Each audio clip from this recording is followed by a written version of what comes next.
अर्थव्यवस्था मोठी होते, रोजगार तयार होतो, अर्थव्यवस्था मोठी होते, इन्फ्रास्ट्रक्चर तयार होतं, अर्थव्यवस्था मोठी होते, गरिबाला घर मिळतं, गॅस मिळतो, इलेक्ट्रिसिटी मिळते, पाणी मिळतं, अर्थव्यवस्था मोठी होते, देशामध्ये रस्ते पूल या ठिकाणी तयार होतात, पाटबंधारेच्या योजना तयार होतात.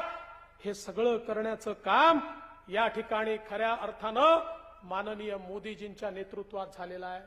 आता हे लोक सांगतात ओबीसीच्या जनगणनेच्या संदर्भात, खरं म्हणजे ओबीसीच्या संदर्भात अशा प्रकारे सर्वे करण्याकरता आमच्या सरकारने कधीच नाही म्हटलं नाही, कधीच नाही म्हटलं नाही.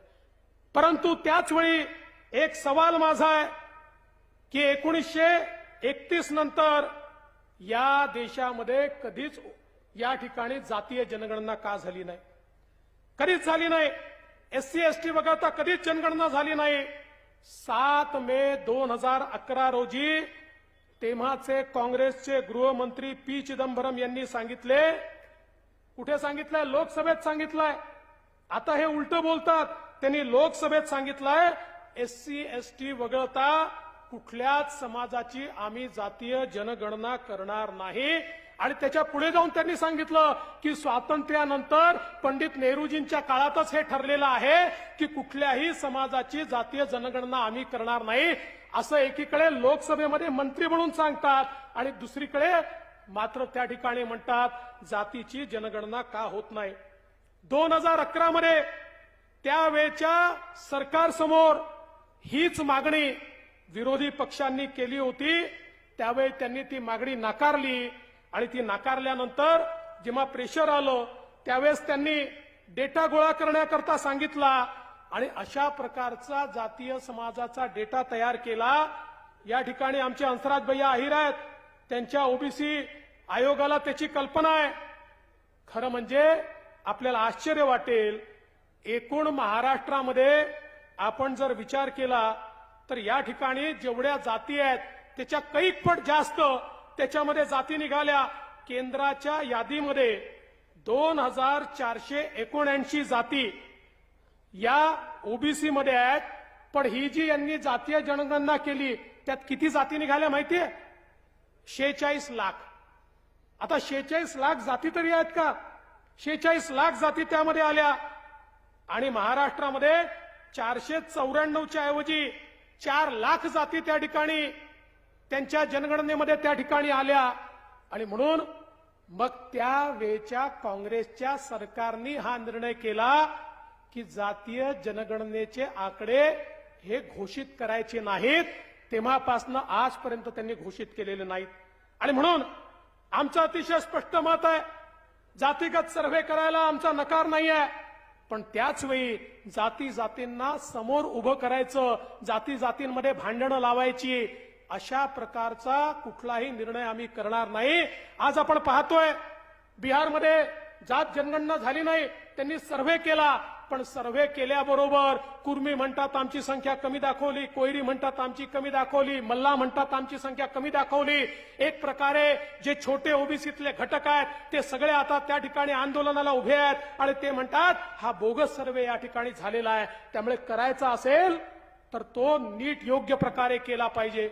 या ठिकाणी समाजाला न्याय देण्याकरता केला पाहिजे. अशा प्रकारचा सर्वे समाजाच्या भल्याकरता केला पाहिजे. पण केवळ राजकीय पोळी भाजून घेण्याकरता या ठिकाणी जर त्याचा उपयोग होणार असेल तर बंधू भगिनींनो, या देशातल्या ओबीसी मध्ये फूट पाडण्याचा प्रयत्न हा या ठिकाणी कोणी करू नये, हे आमचं आव्हान आहे. आणि म्हणून आम्ही सभागृहात देखील स्पष्टपणे सांगितलं की अशा प्रकारचा सर्व्हे करून प्रत्येक जातीची परिस्थिती काय आहे ते बघायला आमची बिलकुल नाही आहे. पण त्याची मेथोडॉलॉजी मात्र अशी असली पाहिजे की ज्यातनं जाती जातीमध्ये कुठेही त्या ठिकाणी भांडणं लागणार नाहीत.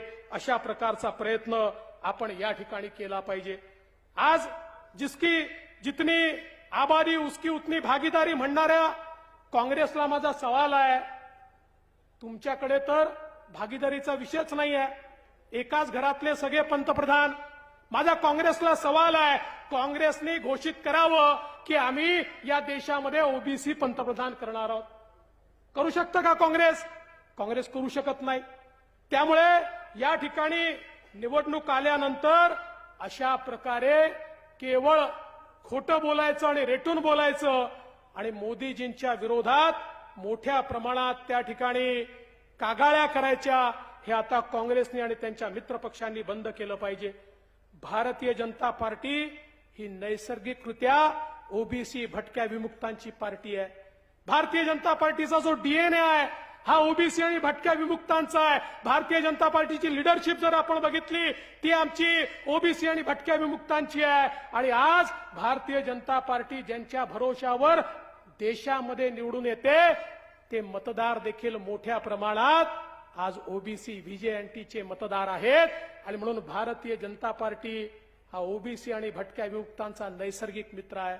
आमचे नेते गोपीनाथरावजी मुंडे असतील की ज्यांनी या महाराष्ट्रामध्ये ओबीसीची एक मोठी चळवळ चालवली. आज ही सगळी चळवळ आज खऱ्या अर्थानं ओबीसी समाजाला संघटित करणारी चळवळ या ठिकाणी ठरलेली आहे. हे देखील आपण सगळ्यांनी लक्षात घेण्याची आवश्यकता आहे.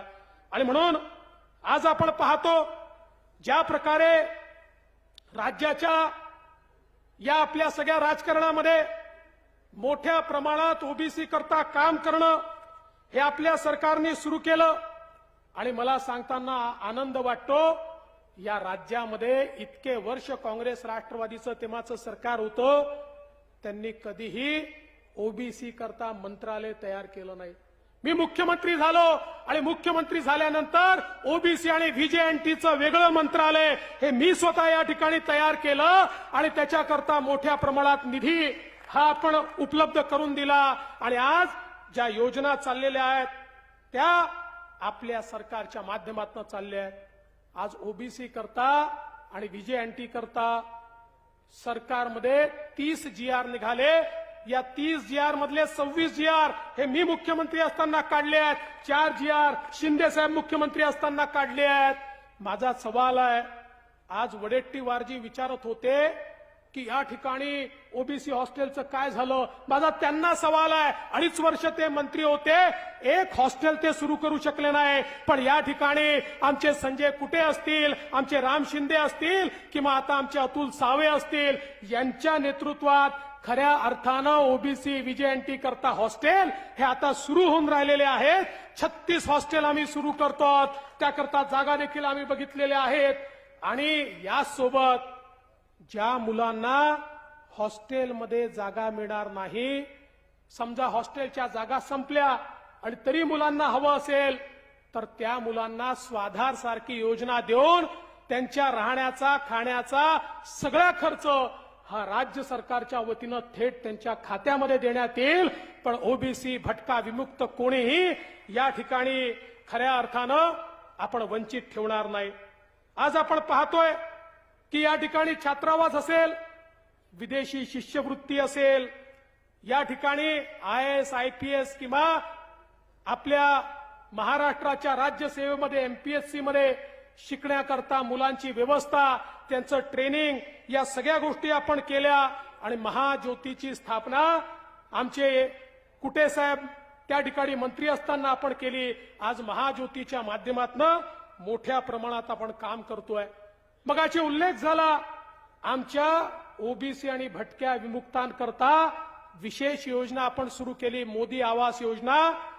10 लाख घरं पुढच्या 3 वर्षात, हे वर्ष आणि पुढचे 2 वर्ष, अशा 3 वर्षामध्ये 10 लाख घरं ओबीसी आणि व्हीजेएनटीच्या गरीब लोकांकरता बांधण्याचा निर्धार हा आपल्या महाराष्ट्राच्या सरकारने या ठिकाणी घेतलेला आहे.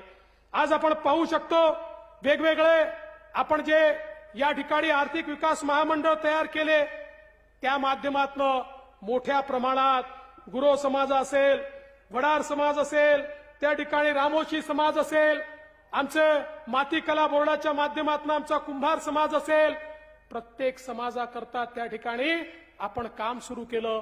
तांडा विकास योजना आणि तांडा विकास योजनेसोबत सेवालाल महाराज रस्ता पोहोच योजना, प्रत्येक तांड्यापर्यंत त्या ठिकाणी पक्का रस्ता बांधण्याची योजना ही आपल्या सरकारने या ठिकाणी सुरू केली.